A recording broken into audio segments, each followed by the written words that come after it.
and gentlemen, boys and girls, children of all ages, this is your boy James, aka Hollywood J Black, live in the building once again.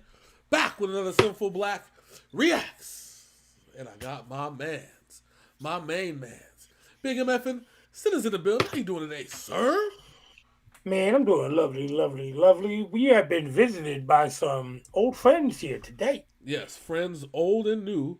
TWRP is in the building, but they are not alone, as they have brought their boys, their main boys, or main boy, I should say, Dan Avidan.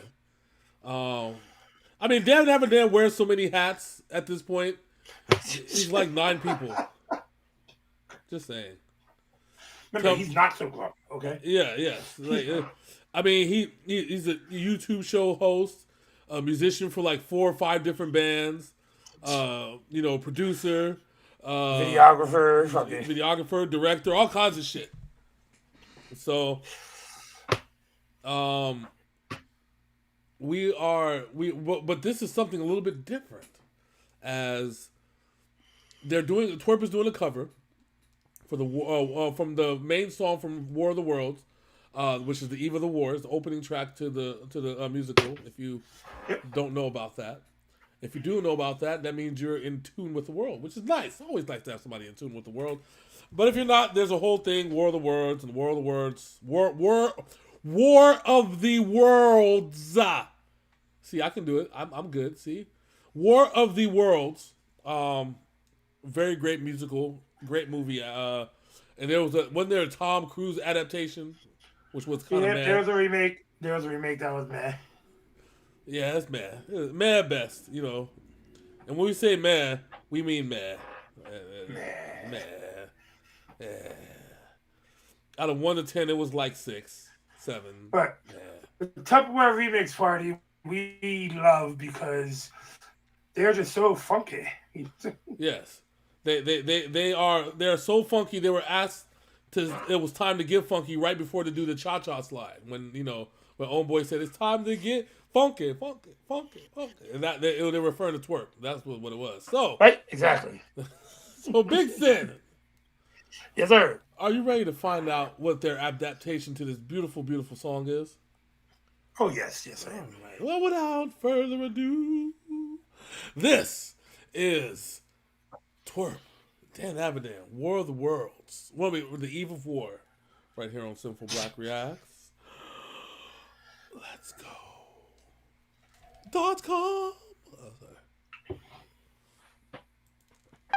No one would have believed in the last years of the 19th century that human affairs were being watched from the timeless worlds of space.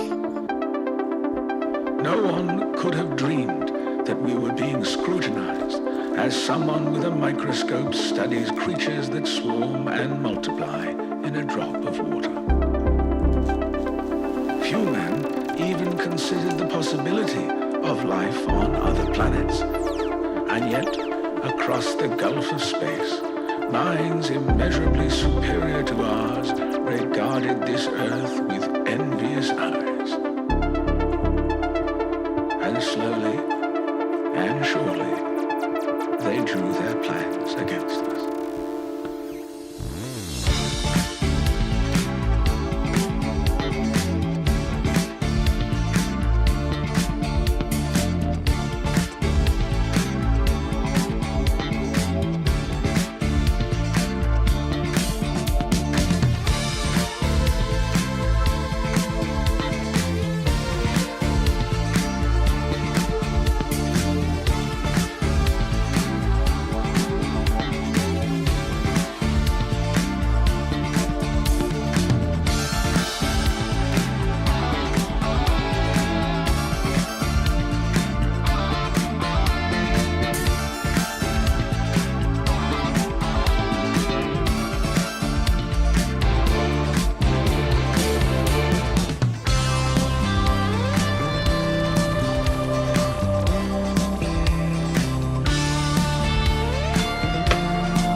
It does.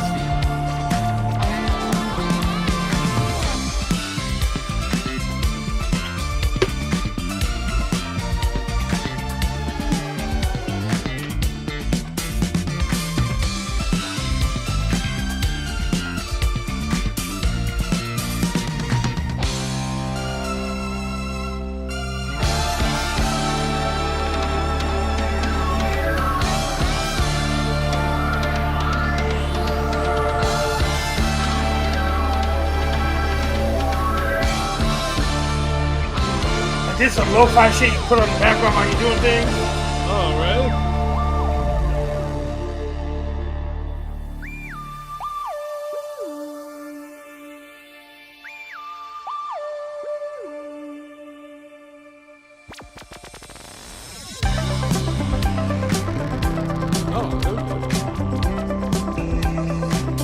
At midnight, on the 12th of August, a huge mass of luminous gas erupted from Mars and sped towards Earth. Across 200 million miles of void, invisibly hurtling towards us, came the first of the missiles that were to bring so much calamity to Earth. As I watched, there was another jet of gas. It was another missile starting on its way.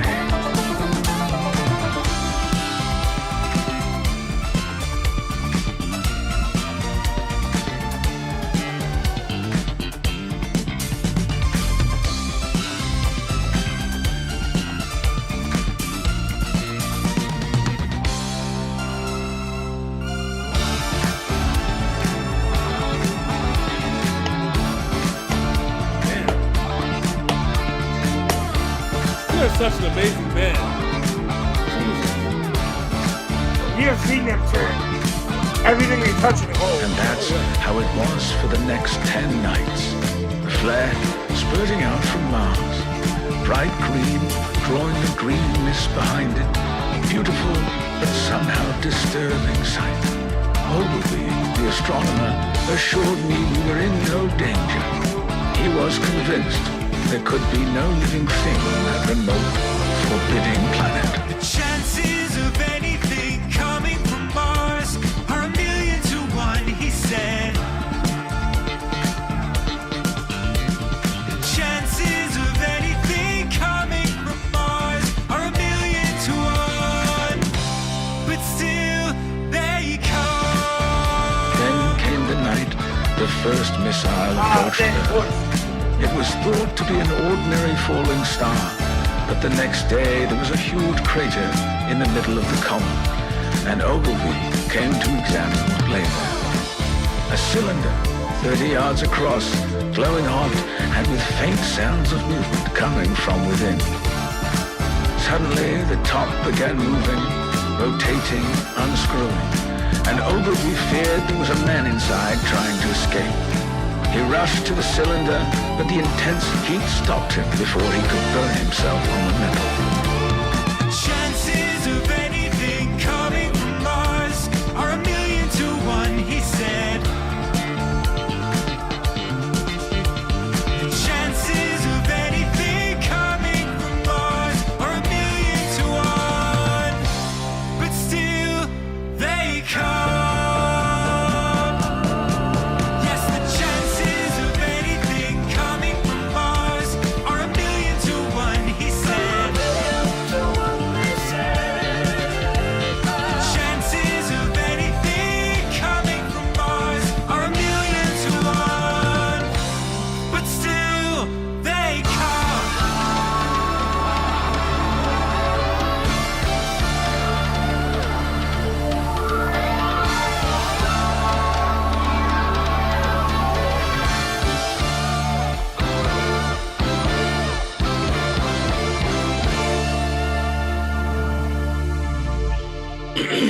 Oh man, that was kind of funky.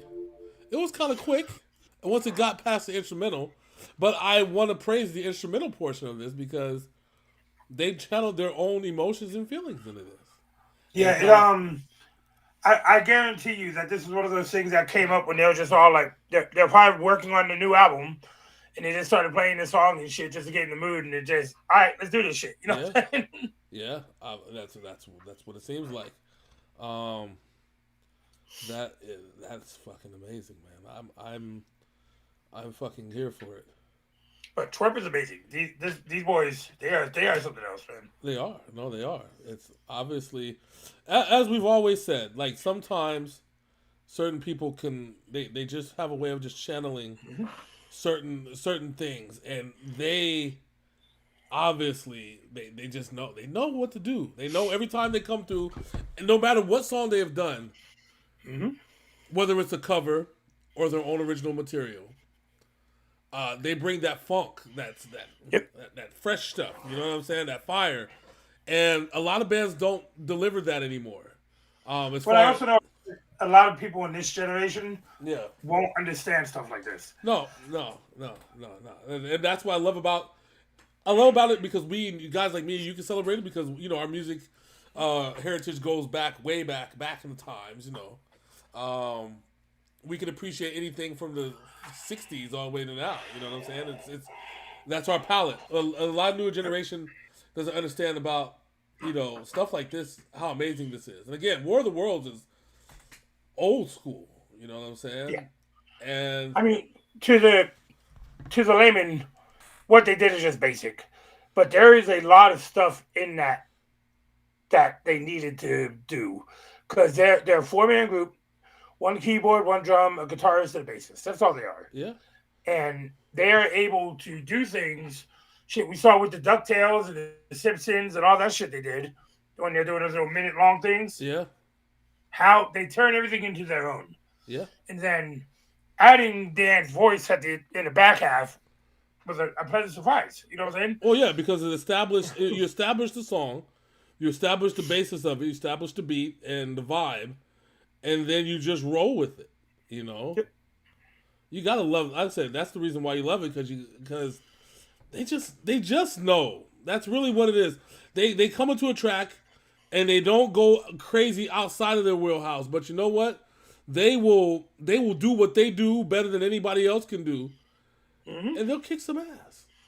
You can go through any of Ninja Sex Party's albums or Starbomb's albums, and just see their fingerprints all over all of it. Oh yeah, easily. Like all of Ninja Sex Party's covers, I believe they are doing the instrumental on all of them. Yeah, I believe so. I believe you're right about that, and that's what I said. I can definitely appreciate that because I always feel like every time they come on a track or they do their own thing, it's TWRP. You just know, and you just get that feeling inside of you that says, "Hey, they transforming this into their own thing," and they can take it. Like I said, they can cover shit, and you can tell that it's them, but you can tell that it's whatever song that they covered at the same time. It's just brilliant, dude. Much when love. When they ejaculate all over the fuck. I mean, when they come all over. I mean, fuck. When they spread it all around. When they shoot their load on the funk. There you go. No, nobody can misconstrue that at all. All right, Big Sin. What's the people? What can the people do to join us as we become the reactors of infamy? Welcome to Synful Blaq Out of Context. Anyway. What I need y'all to do right now is go ahead, like, comment, and subscribe, ring that bell so you know more Synful Blaq Reacts drops. Yes, sir. And go check out some more TWRP stuff. If this is your first time hearing them on our channel, you're welcome because you will love them. Go check out TWRP, NSP, Starbomb, Magnum Bullets, everybody. Go check them all out. Yes. Please and thank you, or else we're going to come find you, and then we're going to come beat you. Then I'm going to bring TWRP. It's going to come. Yes. Yes, they're going to come, and they're going to come hard. That's right. Anyways. Oh, yeah. Also, I didn't know if you noticed, James. What? Steel Panther dropped a new album. Oh, they did. They were here in Orlando. Oh, were they? A couple weeks ago. And I couldn't go because I had to work. Yeah, they dropped a new album, so I'm gonna be looking for singles off of that one. We did one already. It's always a good time for some pussy. Yeah, that's the album that song's on. There we go. All right. Well, we need to catch some more Steel Panther. We got to do the next single. Do they have another single yet or no? I will look, but we still got to do the orgy at the old person's home still. That sounds like fun.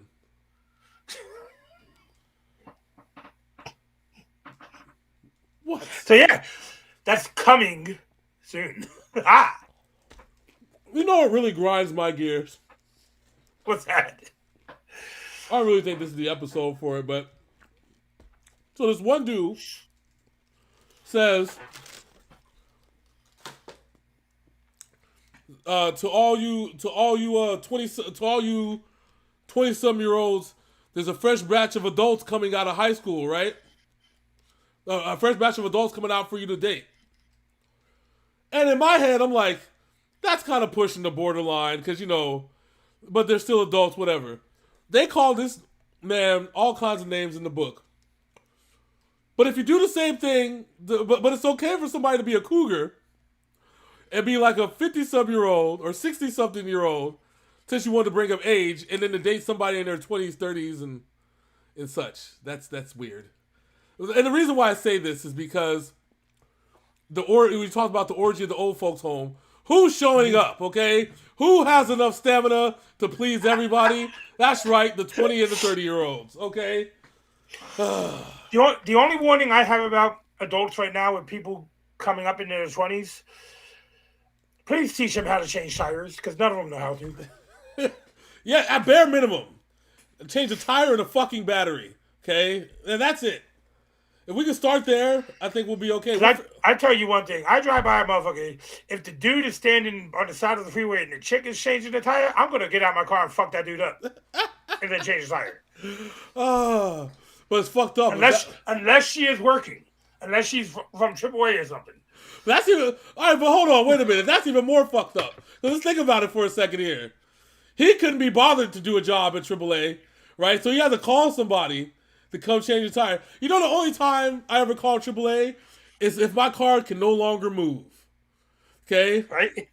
Or if you have a newer car, it didn't come with a spare tire. Only two reasons I'll ever call AAA, and it's usually a tow truck. All right? That's it.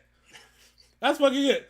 Because I'd be damned, because it happened one time, now that we're on story time, it happened where, remember I had the Mitsubishi Eclipse? Mm-hmm. So before you took it over, I was driving home from work, and a tire blew on the Mitsubishi Eclipse. So there was this tire. It was shit. It was almost flat. But the car came with the air pump. So I had to sit on the side of the road with the car on, pumping the air into the tire. I had to wait there. It took forever because it was a slow-ass air pump. Okay? So by the time I had to wait for the air pump, and keep in mind, around this time, I was like 500, almost 500, maybe I was actually over 500 pounds about this time. So I had to do all this, lug the tire over to the front left, jack up the car that was already lowered to all fucking holy hell. Like, I'm wearing my ass out doing this shit. And then this girl, this young lady comes up. She's like, "Do you need some help? Are you okay?" I was like, "I'm fine, but this tire sucks." And she's like, "Hold on, I got another jack. I'll come slide over." And she did the jack, right? Then it was hard for me to take out the lug nuts. So then she was like, "Hold on, I got a drill. Hold on." So she had a drill to take out the lug nuts. I mean, at this point, she's just like, "You want me to do the tire?" I'm like, "You don't have to. I got this." Like, "No, let me do the tire." So while all this time we're on the 215. You lucky I wasn't driving. You lucky I wasn't driving by that. I'd be like, ha ha. Nigga, I was on the 215. Everybody was driving by, going, ha ha. So if for every reason whatsoever that the lady that changed my tire on the 215 ever just so happens to see this video, thank you, and damn, I'm sorry. I'm sorry that I made you come change a tire for a fat guy. All right, that's the story, ladies and gentlemen. Anything else before we get up out of here? We love you guys. We'll see you guys on Sunday with some more Cypher reactions. Stay tuned for the other content that is coming out. There's going to be a lot of it. We are both, I think, in good mental spaces at the moment, so be on the lookout. All right, well, then there it is. And so, until next time, that's my man Big Sin. I'm your boy Hollywood J Black. This is Synful Blaq Reacts, and we are out this thing. Deuces. Aye.